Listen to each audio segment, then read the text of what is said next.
WWE में कुछ ऐसे सुपरस्टार्स हैं जो as a heel better perform करते हैं और कुछ ऐसे सुपरस्टार्स हैं जो as a baby face better perform करते हैं। चलो आप रोमन रेंस का एग्जांपल ले लो। We all know Roman Reigns का जैसी ट्राइबल चीफ वाला गिमिक आया, उनकी तो पूरी काया ही पलट गई भाई। बिग डॉग रोमन रेंस से कंपेयर करें तो बहुत ही ज्यादा फर्क है, क्योंकि रोमन रेंस का वो कैरेक्टर डब्ल्यूडब्ल्यूई यूनिवर्स के साथ ओवर हो ही नहीं पा रहा था, जिससे कि ये चीज बिल्कुल क्लियर हो जाती है कि Roman as a heel superstar better perform करते हैं। लेकिन अब मैं आपको 10 ऐसे डब्ल्यूडब्ल्यूई सुपरस्टार्स बताऊंगा जो कि एज अ हील और एज अ फेस उन्हें कोई भी कैरेक्टर दे दिया जाए कोई फर्क नहीं पड़ता, क्योंकि वो हर कैरेक्टर में बेस्ट ही परफॉर्म करते हैं। So let's start with the first name, जो कि है none other than the beast Brock Lesnar का। आई नो आपको नाम सुनते ही चीज क्लियर होगी बिकॉज़ हम सब जानते हैं ब्रॉक लेसनर चाहे बेबी फेस हो चाहे हील हो, रहते उतने ही डोमिनेंट है, कैरेक्टर उनका उतना ही स्ट्रॉन्ग रहता है। एक टाइम पे तो बंदा डिफरेंस भी नहीं बता सकता यार कि ब्रॉक अभी हील है या फेस है, क्योंकि उनका जब मन करता है किसी पे भी अटैक कर देते हैं, जब मन करता है लोगों को दोस्त बना लेते हैं, जब मन करता है ऑडियंस को चिरअप कर देते हैं, जब मन करता है ऑडियंस से हेट निकलवा लेते हैं। आपको ब्रॉक लेसनर का बीस्ट इनकार्नेट वाला फेज याद ही होगा, लेकिन उसके बाद जब काउबॉय ब्रॉक लेसनर आए वो कैरेक्टर भी उनका उतना ही पॉपुलर हुआ जितना कि बीस्ट इनकार्नेट वाला था। और इसी तरह नेक्स्ट नाम है सैमी ज़ेन का। सैमी ज़ेन का बेशक आप 2020 वाला कैरेक्टर याद कर लो, जब वो लास्ट टाइम हील सुपरस्टार थे, इतना दिमाग खराब होता था यार उन्हें देख के कि भाई ये बंदा मेरी स्क्रीन पे ना आ जाए दोबारा, जिसका क्लियर मतलब है कि वो एज अ हील अपना बेस्ट दे रहे थे। जो उनका काम था क्राउड से हीट निकलवाना अपने लिए, वो काम वो बखूबी कर रहे थे। लेकिन उसी के बाद अगर आप ध्यान दो, जब वो ब्लड लाइन के साथ थे, उसके बारे में तो मुझे कुछ आपको बताने की जरूरत ही नहीं, क्योंकि एक तो बहुत लंबा टाइम भी नहीं हुआ है और दूसरा कि आप सबने खुद ही अपनी आंखों से विटनेस किया है कि कितने ज्यादा पॉपुलर हो गए थे वो क्राउड में, which is a clear significance कि सैमी ज़ेन दोनों ही कैरेक्टर्स बहुत अच्छे से प्ले कर सकते हैं। नाउ इससे नेक्स्ट यार एक लेजेंड है, he is the heart break kid Shawn Michaels. देखो जब मैंने डब्ल्यूडब्ल्यूई देखना शुरू किया था उसमें तो मेजॉरिटी टाइम शॉन माइकल्स ने एक बेबी फेस कैरेक्टर ही प्ले किया है और क्राउड में वो उस कैरेक्टर के साथ बहुत ज्यादा ओवर थे, उतने ही पॉपुलर जितने की वो एज अ हील सुपरस्टार थे 90s के टाइम पे। मतलब इतने बड़े डूशबैग की क्या ही बताऊं यार मैं आपको। हाँ अगर आप में से कोई है जिसको नहीं पता है तो यार शॉन माइकल्स उस टाइम पे सिर्फ प्रोफेशनल लाइफ में नहीं बल्कि रियल लाइफ में भी हील ही थे। बैकस्टेज कोई बंदा इन्हें पसंद नहीं करता था, क्योंकि इनका एटीट्यूड इतना बेकार था, इतनी सेल्फिशनेस, इतना ईगो, बट टैलेंट बहुत कमाल के थे, इसलिए डब्ल्यूडब्ल्यूई ने कभी इन्हें निकाला नहीं। यानी कि उनमें वो स्किल थी कि वो दोनों कैरेक्टर्स के साथ इक्वली ओवर हो सकते थे क्राउड में। Now next name is of the Brahma bull the people's champ the Rock. मुझे नहीं लगता अगर आप इस वीडियो को देख रहे हो और आप में से कोई भी डब्ल्यूडब्ल्यूई फैन रहा है तो उसे पता नहीं होगा द रॉक के 90s कैरेक्टर के बारे में, जब वो एक टॉप नॉच हील सुपरस्टार थे। मतलब इतना पिस ऑफ कर देते थे लोगों को कि लोग एंजॉय करने लग गए थे उनके कैरेक्टर को। और मुझे पर्सनली लगता था कि यार द रॉक जैसे हील सुपरस्टार रहे, शायद वो एज अ फेस सुपरस्टार उतने वर्क ना कर पाए, बट उन्होंने कितने सारे ऐसे रन दिए उसके बाद डब्ल्यूडब्ल्यूई में जहां पे उन्होंने ये चीज गलत प्रूव की है, जिससे कि ये चीज क्लियर पता लगती है कि द रॉक भी दोनों कैरेक्टर्स बहुत ही अच्छे से प्ले कर सकते हैं। इनसे नेक्स्ट नाम जो है उनके बारे में सुना तो आपने डेफिनेटली होगा, लेकिन शायद लाइव कभी ना देखा हो, and this name is of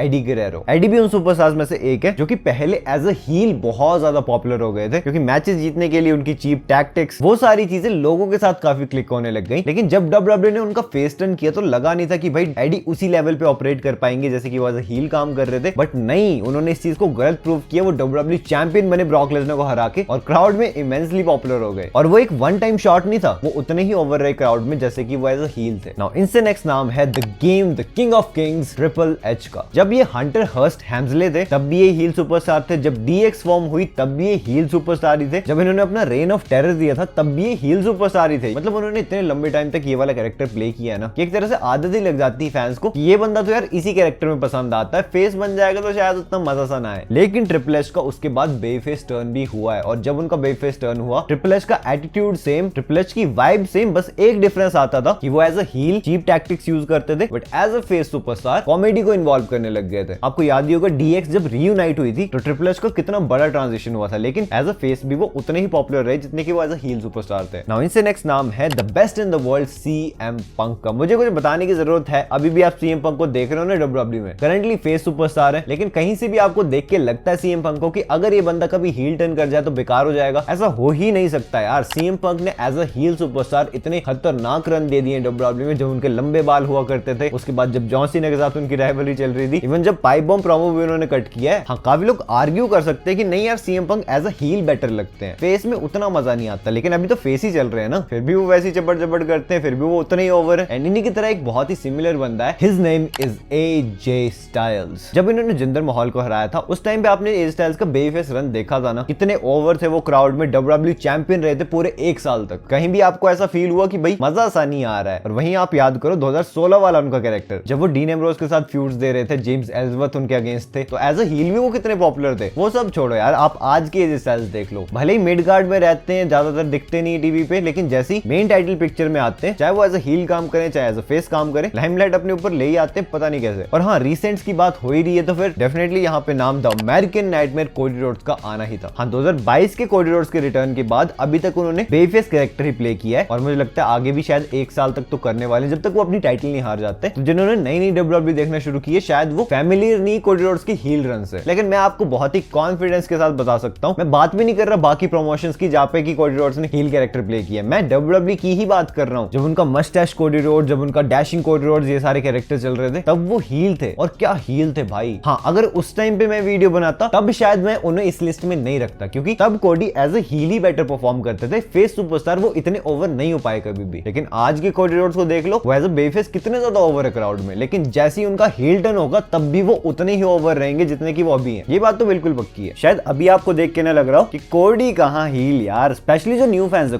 कभी देखा ही नहीं ना उन्होंने कोडी को हील। फिलहाल तो जो रन चल रहा है उनका उसे एंजॉय करो, बट तब देखना होता है क्या। एंड फाइनल नाम है, सरप्राइजिंग भी नहीं, बिल्कुल ऑब्वियस सा है, पर नंबर 1 पे होना बिल्कुल डिजर्व करता था, because this name is of the viper, the apex predator, the legend killer Randy Orton. बहुत पुरानी बातें नहीं करूंगा, करंटली देख लो, रैंडी ऑर्टन बेफेस सुपरस्टार चल रहे हैं ना, मजा आ रहा है कि नहीं आ रहा उनको देखने में। अभी कोडी वाली स्टोरी है, इसलिए लोग चाहते हैं कि रैंडी ऑर्टन का हील टर्न हो जाए, लेकिन ऐसा नहीं कि एज अ बेफेस सुपरस्टार उन्हें हेट मिल रही कि भाई ये क्या कैरेक्टर चल रहा है। और वहीं आप बहुत पीछे नहीं लेके जाऊंगा, 2020 वाला कैरेक्टर देख लो रैंडी ऑर्टन का, जब वो सब पे पंट किक सेट कर रहे थे, जब उन्होंने ड्रू मैकिंटायर के साथ अपनी WWE चैंपियनशिप वाली फ्यूड दी थी, वही इविल वाली वाइब आ गई थी ना वापस से। रैंडी ऑर्टन की यार यही सबसे बड़ी खासियत है कि वो दोनों ही कैरेक्टर्स में इतना ढल जाते हैं कि वो कुछ भी करें, कैसे भी करें, पसंद ही आते हैं WWE यूनिवर्स को, और हमेशा ओवर रहते हैं क्राउड में। क्राउड छोड़ो, इवन इंटरनेट पे रैंडी ऑर्टन को लोग इतना ज्यादा पसंद करते हैं ना यार, नो मैटर वो कौन सा कैरेक्टर प्ले कर रहे हैं WWE में ऑन टीवी, अगर कोई उनके बारे में कुछ भी बोल दे भाई कैंसिल हो जाएगा। रिसेंटली मशीन गन केली ने तो बोला था, मैंने आपको बताई ये चीज ऑलरेडी, भाई उसके बाद क्या भयंकर हेट मिली है उन्हें। और वैसे भी यार रैंडी ऑर्टन आज के टाइम पे लेजेंड बन चुके हैं, तो ऑब्वियस सी बात है कि उनका फेस होना, हील होना उतना मैटर नहीं करता है, उन्हें मोस्टली चीयर्स ही मिलेंगी। बट अगर हम यंग ऑर्टन की बात भी करें, तब तो वो लेजेंड नहीं थे, उस टाइम तो उनके कैरेक्टर पे डिपेंड करता था ना कि लोग उन्हें पसंद कर रहे हैं या नहीं कर रहे हैं, तो तब भी उन्होंने दोनों ही कैरेक्टर्स में बेस्ट रोल्स प्ले किए हैं। तो आई होप आप इस बात की गहराई को अब समझ गए। सो दैट्स इट, यही थे सारे WWE सुपरस्टार जो कि एज अ हील और एज अ फेस दोनों कैरेक्टर्स में बेस्ट परफॉर्म करते हैं। अगर कोई और नाम भी आपको लगता है लेकिन मैंने इस लिस्ट में नहीं डाला है, तो मुझे कमेंट सेक्शन बता देना। एंड अगर आप नए आ गए थे इस चैनल पे, तो यार यहाँ आपको डेली लॉन्ग शॉट्स, हर तरह का कंटेंट देखने को मिलता है, और जल्दी से जल्दी हमें अपने 200 के सब्सक्राइबर्स पे हिट करने यार, तो बस क्लिक ही तो करना है, कर दो। एंड अगर आपने मेरी लास्ट वीडियो देखी है जिसमें कि मैंने बैशन बर्लिन में होने के बाद क्या क्या चीजें सामने आ रही हर मैच से रिलेटेड, वो सब बताया था, जानना तो यार ये रही वीडियो आपके सामने, से जल्दी क्लिक करो और देख लो। एंड मैं मिलता हूं आपसे अपनी नेक्स्ट वीडियो में एक बहुत ही इंटरेस्टिंग टॉपिक के साथ। So until that time, this is जय